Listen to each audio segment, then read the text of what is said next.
So all these things push you to write for That's children. right. Where did we start? I started interestingly, I started at the secondary level. Which one of the books perhaps did you?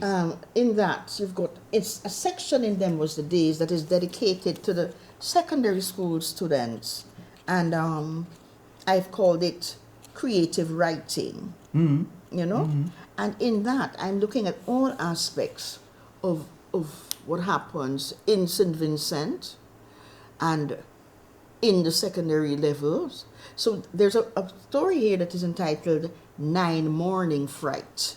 And that is when I incorporated Thank you. 9 Morning Fright.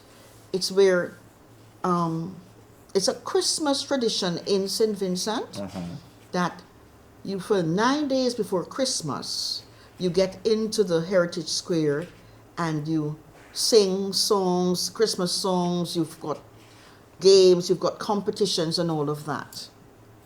And everybody goes out, but here when you're going out, all 3 o'clock in the morning, you're going down into Heritage Square. Some people would walk, some people would come with the vehicles, but in this story I have with a young boy, his grandmother is saying that you can't go because they had zombie there, because you have to walk past the funeral parlor and stay home and pick peas and clean the house and stuff like that. So he decided he wanted to go because he's 13 years. So you see, I am using the boy aspect. So I'm writing using the boy as my main character, and here he wants to go because he can't get up on the granny scared all the time, and so he so he goes down, and as they're going down now to go past the funeral parlor, they hear a sound.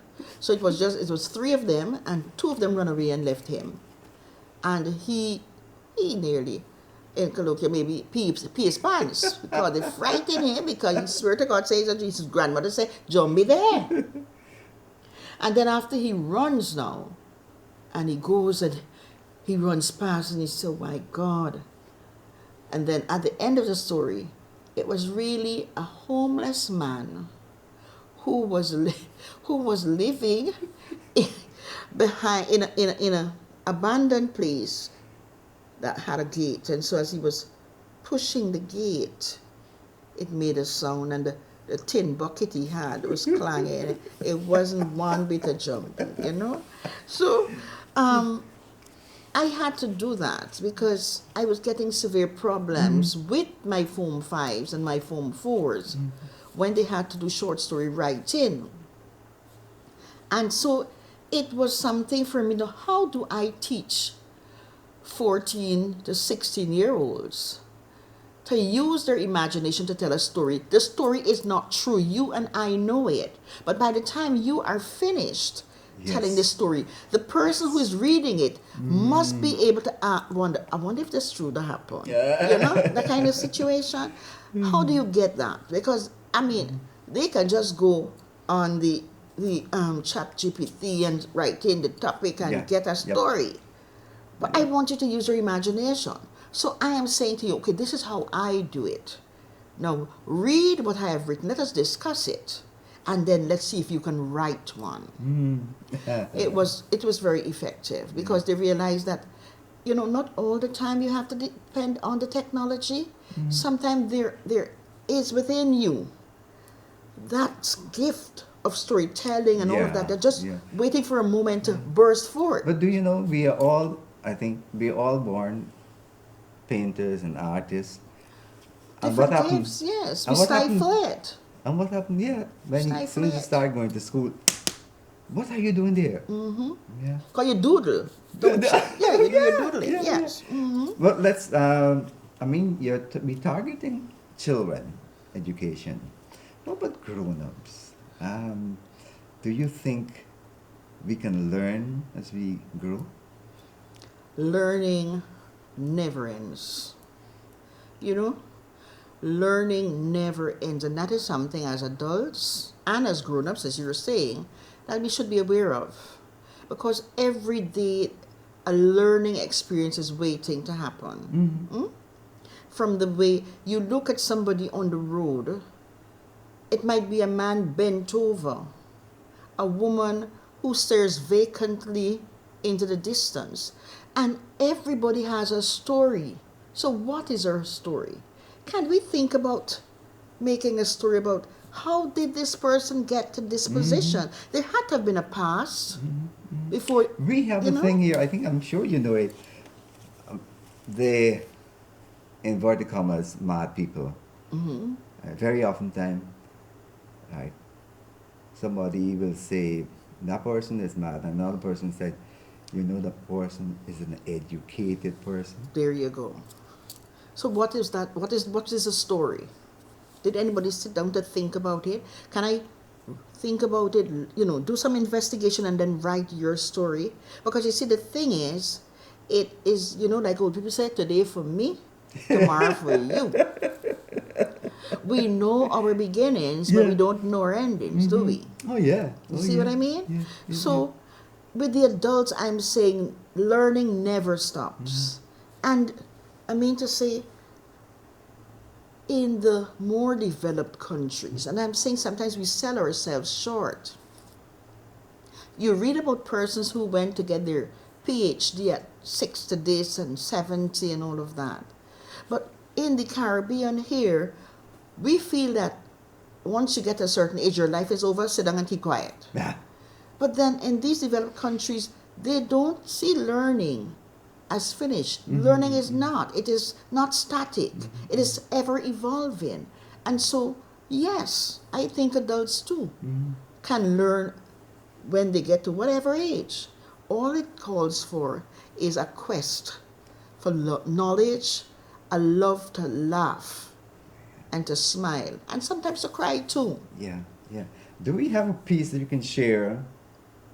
Any little piece directed towards adults?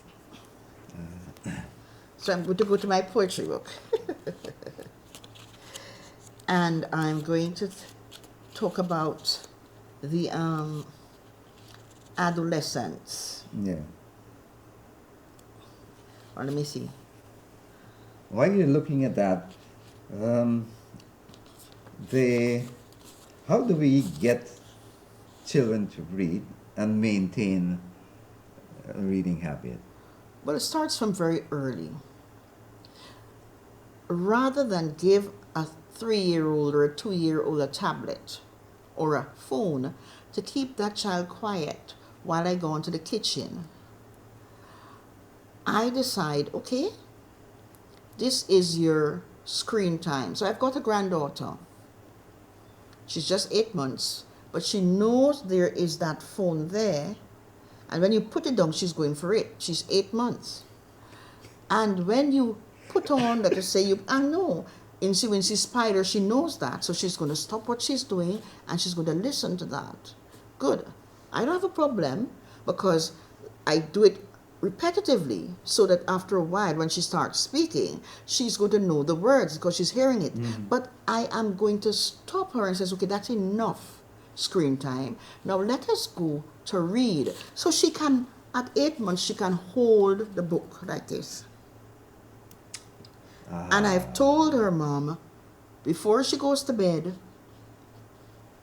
read to her. You cannot expect children to love reading if you don't read to them. Yep. And when you read to them, you read with expressions. Yeah. So you go down. This graphic image is there. Yes. The page turning. And you turn, there you go. And you start making, look out, he said. And you put in the nuances of everything there. And the child is looking at you. After a while, that child is going to start waiting for the cues that she knows is going to come. That's right. That is how you're going to start learning or teaching them to learn how to love the language. I like to speak about my daughter. I do. If she say, Mommy, you always talking, but seriously, we didn't have the phone per se like now. And I used to sit down with the books. I always remember you had the little red hen, and you had the ugly duckling. And would sit down, and she'd be in my lap, and I would read that book to her day after day, until one day, and she was just 2. When I opened the book, I didn't get a chance to start. She had memorized that book at 2 years old. Yep. She's now a speech pathologist, you know. Wow. She had to, from the time I opened that book, she started. It was summer in the country, and all the fields were yellow. She didn't know the words, but she knew it was somewhere on that page. And then when you turned the page, she went on. And so I said to her, Dad, do you realize that she memorized this book? He said, are you sure? I said, yes, come and listen. Sure enough. You've got to inculcate a love for reading, and then the children are going to take off because they're new. So there's something in this book that is lovely. I want to have it too. Yeah. That is what we have to do. As I said, I'm passionate about literature and literacy because I'm saying it is something that, do you realize that it impacts on the way you relate to other people? Because you have been going into people's minds by reading whatever they've written. Yeah. Yeah. And so you start learning. There's where you're going to use your little psychology that you learned when you were at Cyril Potter. You know? Yeah. So here is this for the adults. Yeah. It's a very short poem, and it reminds us of in her youthful days, in her adolescence, and it's entitled The Kiss. Okay. His lips enticed, curved invitingly. It called her name. Blood sparked. The invigorating heat sizzled. Romance was one kiss away. Her lips soft yet firm. Sunshine warmed her bones, rejuvenated and invigorated. Sleeping sensations awoke like a man wandering in the desert, thirsty. Puppet-like, she inched closer, eyes glued to his. Then their fingers meshed, their lips touched, their breath merged, and they slaked their thirst. Reminds you of those long ago days when you're like, okay, you're going to secondary school now, and you're kind of like, looks good, and that kind of stuff, you know? So I write from all aspects, you know? So there you go. And you've done a good job. Thank you. Yeah, because it's a wide spectrum of writing. As I said, you know, versatile sort of writing. Well, it connects. How do you know you've connected? Have you used these books in your classroom? yes, I have. I have used them in my classroom. An extension to that is the larger population, the school education system accepted them into school. Well, this book, Them Was the Days, I said I'd use it for more the adult audience, you know, because it talks about a number of things. It is basically in terms of Guyana, the whole aspects of the different races and culture, the Hindus okay. and that sort of stuff. So that is for the adults. Yeah. But the book, Love and family relationships, Yes. right? so you've got shaping my identity through the eyes of a right. child. Yeah. So this here is And we do talk about identity in our writing. Go on. Yes, we do. And so this book is specifically geared for the junior secondary school, forms 1, 2, and to some aspects form 3s. In terms of those, you know, long ago, your grandmother, not grandfather so much, you know, the grandmother was the one that had you in a grip there.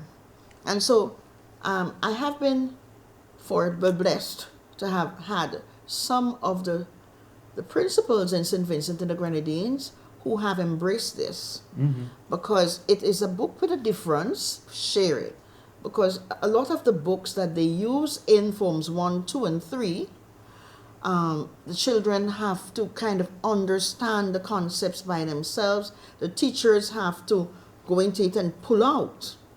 With this book, Shaping My Identity Through the Eyes of a Child, I have added in guided questions for each chapter.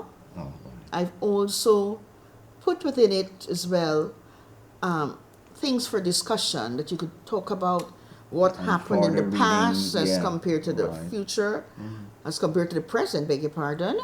And I also have activities for the children to go and research. So they really like the layout of it. Let's go a bit further. CXC and the other examinations. Look at the books on CXC. I mean, you did some marking for CXC. Yeah. Well, I did the marking for the English A, particularly in terms of the summary writing. But in terms of I taught, and I continue to teach English B. A lot of the books on the syllabus, you don't have too many new books coming into play. There are books that I would have taught in the early 1990s in Form 5 Still there. that are still there. They come back after a number of years. They come back. They come back. They come back. I've taught from Macbeth, Julius Caesar. I've taught the Mayor of Casterbridge. I've taught The West Indian books now. Yeah. Thomas More. These are books that were there. Been all the time. Yeah. Excuse, beg your pardon. Yeah. So I'm saying that the novels with the short stories, most of them might be based in Trinidad or Jamaica. Yeah. Oh yeah. Yeah. Yeah. I mean, they have in the Castle of My Skin was Barbadian based, but The Hummingbird Tree. yeah, where are the Guyanese Where are the Guyanese writers? Where are the Vincentian writers? Will they be able to make it on the English literature, the English B textbook list? Where are the writers from St. Lucia? I mean, you've got a lot of poems by Derek Walcott in the poetry section of CXC, but what about the novels? What about the short stories? You know, isn't there something happening there in these countries that you say, like, let's take a laugh, you know? It's worthy of classroom. Right, you know? I think one of these days this is going to end up there. Well, good luck with that and good luck with your writing. It has Yes. been a pleasant conversation. Yes. Learning, and learning, reading and reading. And you know what? We are trying to share our knowledge. We're trying to share our knowledge. And we hope that we can make that connection with people. I hope so too. Yeah. And you've gone a long way, because apart from standing in front of the chalkboard or the blackboard, Yeah. No, you've gone to Using the- publishing texts. definitely. I've come a long way, You've come a haven't I? long way. Yes, I have. That's great. Yes, I have. Life's experiences. Yeah. Yes, and the thing is, when you experience these things in life, don't hold it to yourself. Share it.